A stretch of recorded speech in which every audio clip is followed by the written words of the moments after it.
Once upon a time, in a quiet little village surrounded by golden wheat fields, there lived a poor girl named Elara. Her parents had passed away when she was young, and she spent her days mending torn clothes for villagers in exchange for crumbs of bread. Despite her hardships, Elara's heart was pure, and her spirit shone brighter than the stars.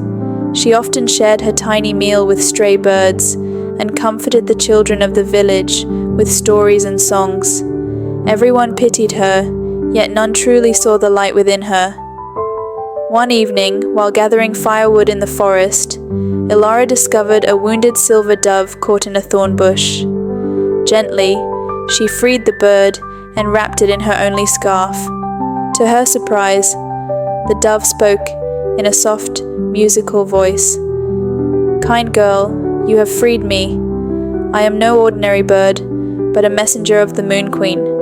For your kindness, I shall grant you 3 gifts, but only if your heart stays as selfless as it is now."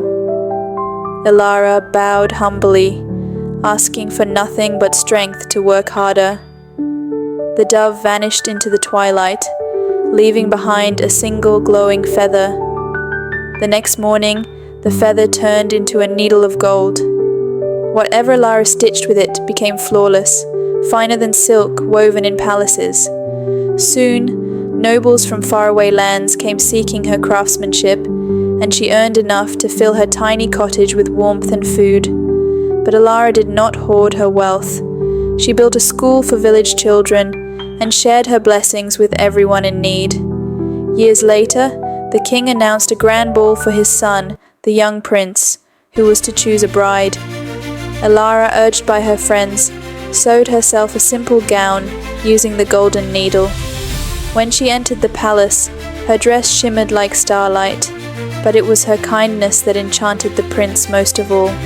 Recognizing her gentle heart, the prince chose Elara as his bride. She became the princess, later queen, not because of her beauty or wealth, but because of her pure soul and generosity. And so, the girl who once lived in rags rose to riches, not through greed or chance, but through kindness, humility, and a heart that always gave more than it received. From that day on, Elara ruled with compassion, and her kingdom blossomed into a land of prosperity and joy.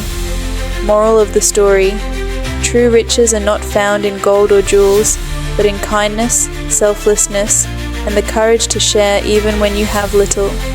If you enjoyed this fairy tale, don't forget to like, share, and subscribe for more magical stories filled with wisdom and wonder.